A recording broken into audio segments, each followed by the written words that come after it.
બોલીએ દ્વારિકાધીશની. વડીલો, માતાઓ, બહેનો, સ્વયંસેવકો અને 42 ગામ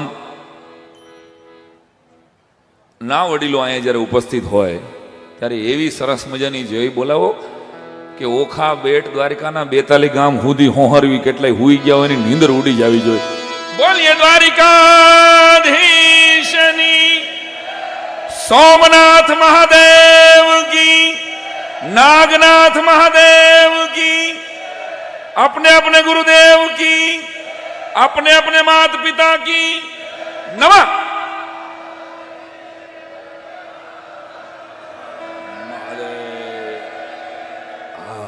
वाह. તમને આનંદ કરાવવા માટે વડીલ વંદના આવો સરસ મજાનો આજનો આ કાર્યક્રમ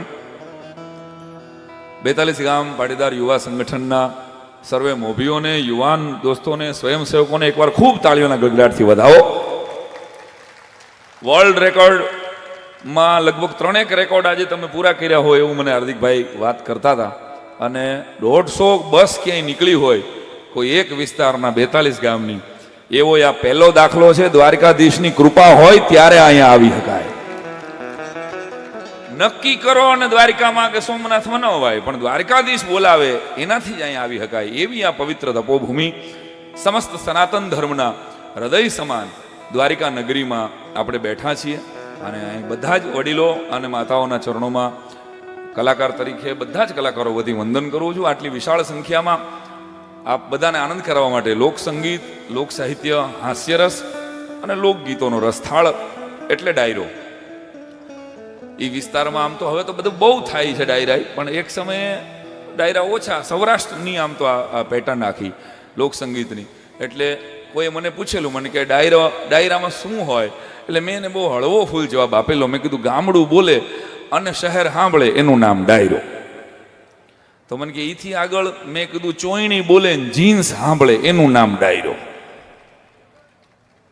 તો મને કે ઈથી આગળ મેં કીધું બાજરાના રોટલા બોલે ને પીઝા સાંભળે એનું નામ ડાયરો કીધું. તો તમને મજા કરાવવા માટેનો આજનો આ પ્રોગ્રામ છે. એટલે તમને જ્યાં મોજ આવે ત્યાં ખખડીને તાલી પાડજો અને ખખડીને હસી લેજો. અમુક કાઠિયાવાડી શબ્દો ક્યાંક આવે, ક્યાંક ન સમજાય, પણ બાજુવાળો દાંત કાઢતો હોય તો એની ઉપર ભરોસો રાખજો કે આ સાચા જ દાંત કાઢતો હશે. કારણ કે હું હજી તો વાતની શરૂઆત કરું છું ત્યાં આ બેન પાણી ફેરવે છે મારી વાત ઉપર. કાંઈ વાંધો નહીં, ફેરવી લ્યો. વડીલો છે એટલે આજના કાર્યક્રમમાં અમારે કંઈ બહુ નિયમો તો કહેવાશે નહીં કે આમાં, પણ સ્વયંસેવકોએ જે 2000થી વધારે સ્વયંસેવકો અને સેવિકા બહેનોએ જે મહેનત કરી છે કે અમારા ક્ષેત્રના, અમારા ગામના વડીલોને આવી જાત્રા કરાવી છે. એકવાર ખૂબ તાળીઓના ગગડાટથી બધા જુવાનિયાઓને એક બ્રાહ્મણ તરીકે હું પણ વંદન કરું છું કે અત્યારે કોઈ પોતાના હગા મા બાપને જાત્રા કરાવવા માટે કોઈની પાસે સમય નથી, ત્યારે તમે એ સમાજના રૂએ આખો સમાજ ભેગો મળી અને આવો જ્યારે 42 ગામના વડીલોને લઈ અને 150 બસ લઈને નીકળ્યા હો. આવો સરસ મજાના વરસાદી વાતાવરણમાં પાછો એક પાણીનું ટીપું હેઠું ન આવે એવું તો આયોજન છે. એકવાર ખૂબ સરસ રીતે આયોજનને પણ વધાવી લ્યો. માઇકે બહુ સરસ મજાના છે. બાકી એક જગ્યાએ 7-8 માઇક મૂક્યા હતા. મેં એ ભાઈને કીધું, મેં કીધું ભાઈ આટલા બધા રાખમાં એક જ આપો. એ ભાઈ મને કે એક જ ચાલુ છે. આ તો તમારું મન ભર્યું રહે ને એટલે રાખ્યા છે. માઇક અને વાઇફ આમ તો આ બેયમાં 4 અક્ષરનો સ્પેલિંગ છે, પણ એક જણો મને કે આ બેયમાં તફાવત શું? મેં કીધું માઇકની હામું બોલાય, વાઇફની હામું ન બોલાય. આમાં બંધ કરવાની સ્વિચ આવે, આ બગડે તો રિપેરે થાય અને હાવ બગડે તો ભંગારમાંય દેવાય. એટલે તમને જ્યારે મજા આવે ત્યારે મેં કીધું ને એમ કે કોઈ આજે અમે વડીલો છો એટલે અમે એમ નહીં કહી વારે ઘડીએ કે તમને, કારણ કે ન કરવું એમ કહું કે તમને મોજ આવે તાલી પાડજો તો જ અમને, કારણ કે આમાં તમે ગંભીર થઈને બેસી જાઓ તો અમે મૂંઝાઈ જાય કે અમને આવડતું નથી, તમને સમજાતું નથી. એટલે મજા કરવાનો કાર્યક્રમ છે. પાછો પુરુષોત્તમ મહિનો ચાલે છે. ઓહો, અને પુરુષોત્તમ મહિનામાં દ્વારિકા અને સોમનાથના દર્શન. આજે એકાદશી 3 વર્ષે એકવાર આવે એવી અદ્ભુત ને પવિત્ર એકાદશીનો આ ડાયરો છે. એટલે આનો જબરજસ્ત છે. પણ હાસ્યરસ આમાંથી મળતું હોય, વાતોમાંથી. તમે કેમ હાલો છો, કેમ ચાલો છો, કેમ બેઠા છો, એ બધું અમે અહીં બેઠા જોતા હોય. પછી અહીંની વાત અહીંયા ન કરી, અહીંની વાત અમે કચ્છમાં કરી, કચ્છની વાત અમે પાટણમાં કરી. અમારો ધંધો જ ઇમ્પોર્ટ એક્સપોર્ટનો છે. એટલે અમારા ઘરની બાજુમાં એક કાકાએ 4થી વાર લગ્ન કર્યા. મેં કાકા 4થી વાર લગ્ન કર્યા, ફાયદો શું થયો? તે કાકા મને કે ઘોડા ઉપર બે હતા આવડી ગયું. 4થી વખત મંગાણો, બોલો લ્યો. તે કાકીને લઈને કાકા એન્ટર થયા 4થા નંબરના.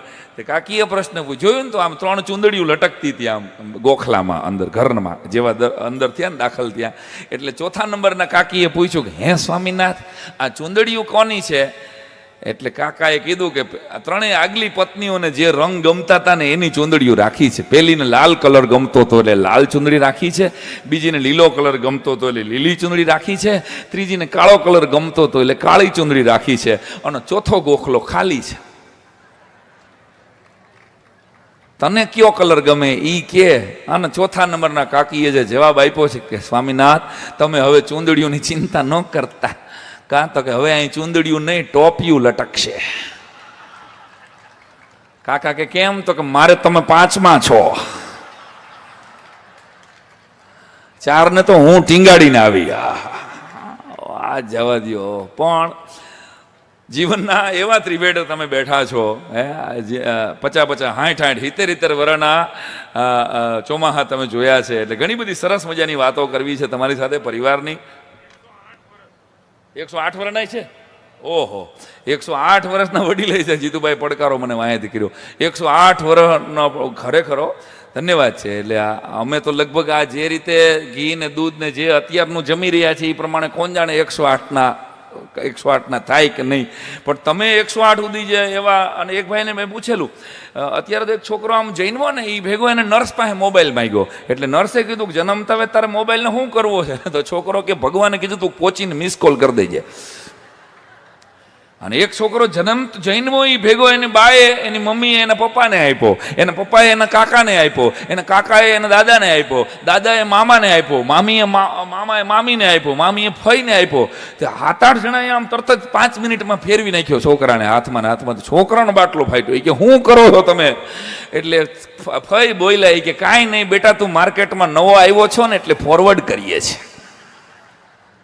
માર્કેટમાં નવા આવ્યા હોય ને, હા એને ફોરવર્ડ કરવા પડે. એટલે વાત જવા આવી જાઓ, ગોઠવાઈ જાઓ.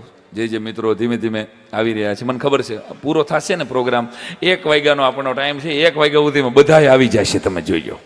અને પુરુષોત્તમ મહિના અહીં જેટલા વડીલો બેઠા છે અને જેટલી માતાજીઓ બેઠી છે બધાને ખબર હોય, અમારે સૌરાષ્ટ્રમાં પુરુષોત્તમ મહિનો આવે એટલે ડોશીઓ બધી ભેગી થઈને કીર્તન કરે. જોરદાર કીર્તન હોય. મોઢામાં ફર્નિચર ન હોય, ફર્નિચરમાં સમજો ને. પણ કીર્તન જે ગાય, માં તજ 14 કન્હૈયાને વારો, માં તજ 14 કન્હૈયાને વારો. ત્યાં તો એક બા આવીને બાજુમાંથી કહી ગયા, કન્હૈયાને નથી વારવો, તમારા છોકરાને વારો ને, નકરો ગુટકા સડી ગયો છે. માં તજ. અને જોજો ડોસ્યું છે ને કડતાલ લઈને ગાતી હોય ને ત્યારે જોરદાર સીન જોવા જેવો હોય. એ વડીલો બધા ઉપર બેસીને ગંજી પતે રમતા હતા. અમારા ગામડાની વાત કરું છું ભાઈ, પાટણ બાજુની આ વાત નથી. અને ડોશીઓ બધે કીર્તન ઉપાડે. જેવું કીર્તનમાં વજન આવે ને એટલે કડતાલ બાપા હામી કરે, તારે માથે ન 11 વાગે મોતના. મોત ટાણે કડતાલ ઉપર જાય. તારે માથે ન 11 વાગે મોતના, તને હાસુ ન તોય સમજાય સખી, સખી હાલો ને જાય સત્સંગમાં. સત્સંગ ટાણે કડતાલ હેઠી રહીએ અને મોત ટાણે કડતાલ ઉપર આવે. હપ્તા ભરીને તૂટી ગયો એને. અને ખરેખર વાત જવા દો. પણ એવી હળવી ફૂલની ઘણી બધી વાતો મારે તમને હાસ્યરસની કરવી છે, લોક સાહિત્યની કરવી છે. જીવન એક અદ્ભુત ઘટના છે સાહેબ. ઈશ્વરે આપણને આ ધરતી ઉપર, ગુજરાતની ધરતી ઉપર જન્મ આપ્યો છે. જે ગુજરાતની ધરતી ઉપર, જે ધરતી ઉપર હું તમે દ્વારિકામાં બેઠા છીએ, વિચાર તો કરો. કૃષ્ણ પરમાત્મા પોતાના જીવનના 100 વર્ષ જે ધરતી ઉપર વિતાવે એ ભાગ્યશાળી ધરતી છીએ. બાકી કાનુડો તો આખા ભારતમાં ગમે ત્યાં જઈ શકતો હતો, પણ 5000 વર્ષ પહેલા કાળિયા ઠાકરને ખબર હતી કે ગુજરાતની ધરતી ઉપર જે શાંતિ અને સ્થિરતા છે એવી દુનિયાના નકશામાં ક્યાંય નથી. એટલે કાનુડાએ દ્વારિકા સિલેક્ટ કર્યું, કાનુડાએ ગુજરાત પસંદ કર્યું. તો એ ધરતી ઉપર આપણે બેઠા છીએ. કાનુડાના ગુણગાન પણ ખૂબ ગાવા છે. પણ એક વાત ખાલી મારે યુવાનોને કહેવી એટલે ઘટે કે રોલ મોડલ તમે ફિલ્મ વાળાને ગણતા હોય છે આજની પેઢી આખી. એના માટે અમિતાભ બચ્ચન કે શાહરૂખ ખાન કે અજય દેવગન અક્ષય કુમાર ફિલ્મના રોલ એના જેવી હેરસ્ટાઈલ કરે ને એના જેવા કપડાં પહેરે, ત્યારે યાદ રાખજો કે બધાય છે ને કાં તો તમને જુગારમાં રમવાનું કહે અને કાં પડીકી ખાવાનું કહે, જ્યારે તમારો કીર્તિદાન, તમારો સાંઈરામ કે તમારો માયાભાઈ તમને ખોટે રવાડે ચડવાનું કહે નહીં. તમારા સાચા હીરો કોણ છે એ તમારે જોઈ લો. તમે જોજો અમિતાભ બચ્ચન એમ કહે કમલા પસંદ ખાવ, હા તારા બાપુજીને ખર્ચે ખાવી અમારે, પૈસા દે ફેરા, તો કે ના ઈ નહીં. વિરાટ કોહલી એમ કહે છે કે આ ગાડીમાં આ અમારું ટાયર વાપરો, પછી ગાડીના હપ્તા કોણ ભરશે? બધા જ ફિલ્મ સ્ટાર વાળા. મારો કહેવાનો મુદ્દો એટલો છે કે અમે લોક કલાકારો કહેવાય, અમારી માથે માતાજીની, કાળિયા ઠાકરની, ગુરુની પૂર્ણ કૃપા હોય ત્યારે કંઈક બોલતા આવડે. આ મંચ ઉપર બેહવાનો અધિકાર યાદ રાખો, વડાપ્રધાન શ્રી નરેન્દ્રભાઈને પણ અમને સાંભળવા હોય તો સામે જ બેહવું પડે. પછી અમારી ખાનદાની કે અમે એને ઉપર બેહાડી, બાકી એને સાંભળવું હોય તો એને સામે જ બેહવું પડે. તમે જો જીતુભાઈ એટલે કે હામાં બેહીને મજા આવે, કિરીટભાઈ એટલે હામાં બેઠા, કાંઈ વાહે તો તમારો વાહો જ જોવાનો અને થોડીક થોડીક પડતી ટાલ જોવાની. અમારી જ્યાં અહીંથી પડવા માંડ્યું હે એટલે આ બાજુ હાસ્યોત્સવ હાલતો હોય ને આ બાજુ ટાલોત્સવ હાલતો હોય. આ લોકો બેઠા છે એને તો મારી ટાલ જ જોવાની ને, હા હા પાછળથી, છતાં એ લોકો માણે છે હે ચકચકતી ટાલ જોવાની. અને 8-10 જણા પાછળ બેઠા છે અને હું માંડ પંખો આ બાજુ કરાવું છું તો કોક આવીને એ બાજુ ફેરવાવી નાખે છે. હું અડધી કલાકથી અહીં એ સ્ટ્રગલ કરું છું. એ હવા ખાવા આવ્યા છે કે ડાયરો સાંભળવા આવ્યા છે એ સમજાતું જ નથી મને. પણ બધાને એકવાર વધાવો જોરદાર તાલને ગળગાટથી. મારા બધા સરના તાજ છે. આ તો કાંઈક કેવું તો હવે જો હવે કોઈ નહીં ફેરવે. આ મારો દા આવે ને પછી નકું આનો અંતરો બનાવીને કહેવાનો હતો આ કોઈ, કારણ કે અહીંયા એટલી ગરમી થાય છે, અહીં ઉર્જા પ્રગટ થાય ને માં સરસ્વતી. અને એક વાત બહુ સરસ રાજભાઈ કરી હતી, મને કીર્તિભાઈ યાદ કરાવું કે ઉત્તર ગુજરાત, મધ્ય ગુજરાત બાજુ આ ઘોરનો રિવાજ નથી, અહીંયા પૈસા ઉડાડતા નથી. એટલે કેટલાકને એમ થાય છે કે આ પૈસા ઉડે ને એ યાર જરાક પગ નીચે ન આવે એવું ધ્યાન આપણે રાખીએ, એ બધી વાત છે, પણ પૈસા ઉડાડવા ન જોઈએ. એટલે આનો જવાબ બહુ સરસ રાજાએ આપ્યો. એ તમારી અમારા બધા કલાકારો વતી આપું કે ક્યારે એવું ન માનતા કે પૈસા કીર્તિદાન ઉપર ઉડે છે, ક્યારે એવું ન માનતા કે પૈસા સાંઈરામ ઉપર કે અલ્પાબેન ઉપર કે કોઈ કલાકાર ઉપર ઉડે. કારણ કે જો કીર્તિદાનભાઈ ઉપર પૈસા ઉડતા હોય તો એ એન્ટર થયા ત્યાંથી ઘોર શરૂ થઈ જવી જોઈએ. અરે કીર્તિદાનભાઈ આવ્યા આવું કાંઈ થતું નથી. કીર્તિદાનભાઈ જ્યારે ગાય છે, મારી વાત સમજો, કીર્તિભાઈ આવે છે ત્યારે કોઈ એની ઉપર ઘોર નથી કરતું. એ અહીં ગાય છે ત્યારે એની ઉપર ઘોર કરો છો તમે. આનો સીધો અર્થ એમ થાય કે જ્યારે સરસ્વતી પ્રગટ થાય ને ત્યારે સરસ્વતી મોટી બેન છે અને નાની બેન લક્ષ્મી તમને ધક્કો મારે છે કે મારી મોટી બેન આવી તો એના વખાણ કર, એને વધાવો, એને પોખ. એટલે સરસ્વતીના પોખણા લક્ષ્મી કરે છે. આ એક વાત, આ વાતનો કાયમને માટે છેદ ઉડી જાય, એક યાદ કરાવી દઉં. અને બાકી નવી પેઢી બેઠી છે, કેટલાય જુવાનિયા આ જે સ્વયંસેવકો અહીંયા મહેનત કરે છે, આટલા બધા વડીલો બેઠા છે. એટલે એક જુવાનને મેં પૂછેલું, મેં તે કોઈ દી પ્રેમ કર્યો? મને કે હા સાહેબ, દરેક વખતે મેં જ કર્યો. અમુક હોય ને દરેક વખતે વનવેમાં ઘરી જાય એવા, દરેક વખતે કે મેં જ કર્યો. અમારે રાજકોટમાં આજી ડેમ છે, આજી ડેમ ઉપર એક છોકરો ને છોકરી બરાબર મરવા જતા હતા. હા કે હવે આ પાપી દુનિયા આપણને જીવવા નહીં દે જાનું, હાલ આપણે ડૂબીને વયા જાય, મરી જાય. તો એક છોકરાએ કીધું ભલે. છોકરી કે હું 1 2 3 બોલું એટલે આપણે બે ધૂબકા મારશું. છોકરી બોલી 1 2 3 અને છોકરાએ તો જંપલાવ્યું, છોકરીઓ પડે ઊભી રહ્યો. હા હે ભગવાન, પ્રેમ આંધળો હોય છે. અને ઓલો તો ગડગડતો ગયો, પણ છોકરો બાકી 42 ગામનો 10 ફૂટ હેઠે જઈને પછી એને બરાબર પેરાશૂટ કાઢ્યું અને હેઠેથી અવાજ કર્યો, હું પ્રેમ કોઈથી મરતો નથી બેન.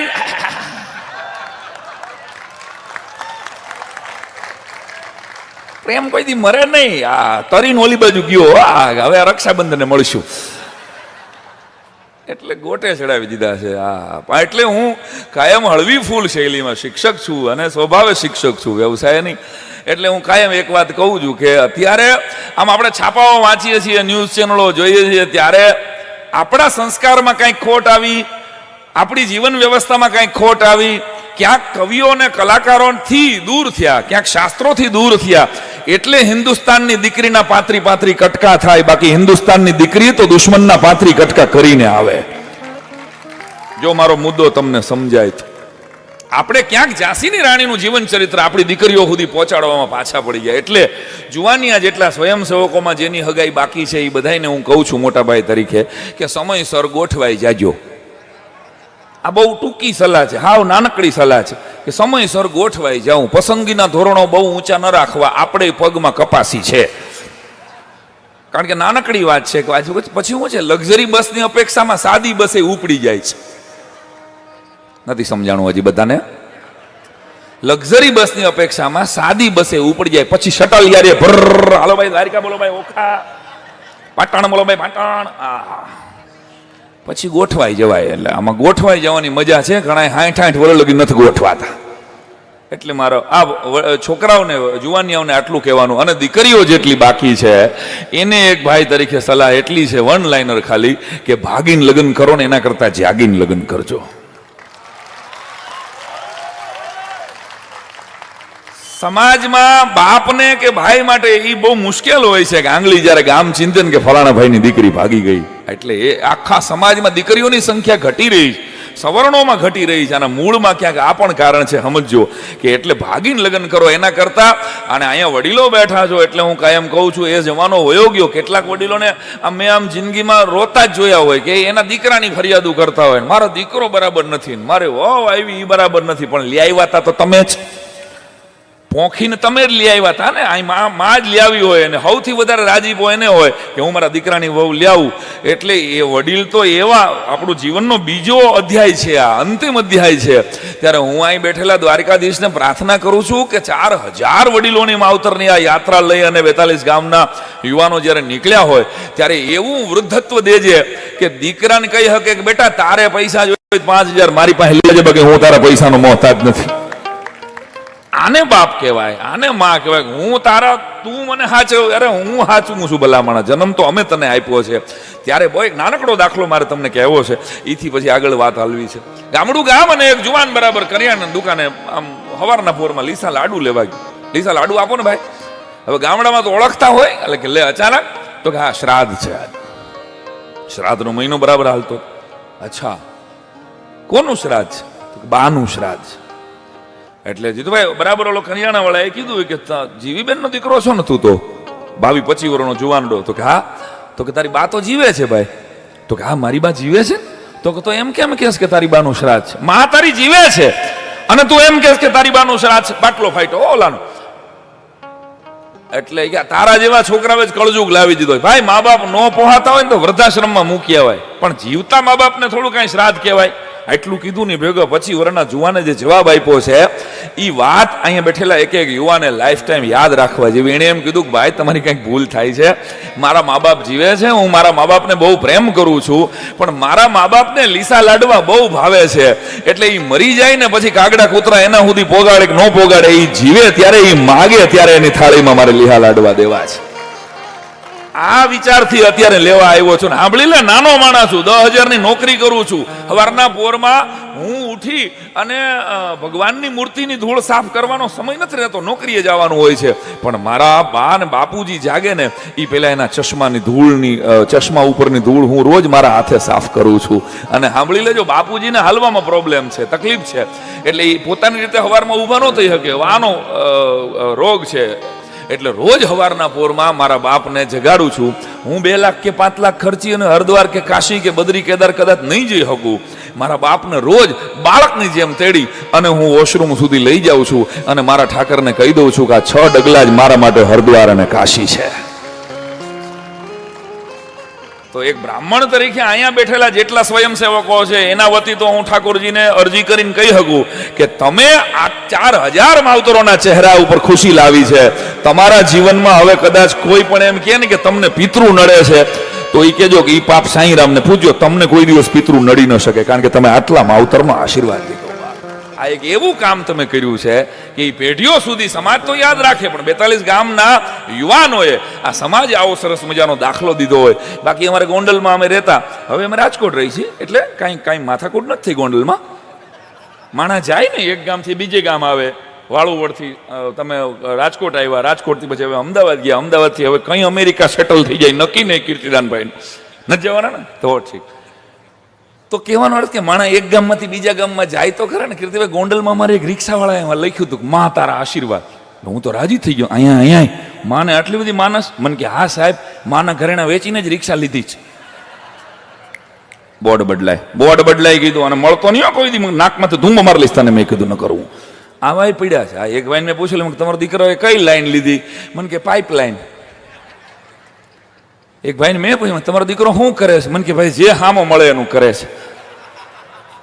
હામો મળે એનું કરી નાખે. હા. અને ઘરની બાજુમાં હમણાં કાકા પતંગ ઉડાડતા હતા. તે મારાથી રેવાયનું. મેં કાકા 14 તારીખે પતંગ ઉડાડવાની હોય, 18 છે ની પતંગ ઉડાડો. મને કે ભાઈ 200 વીઘા હતી, છોકરાએ ઉડાડી નાખી.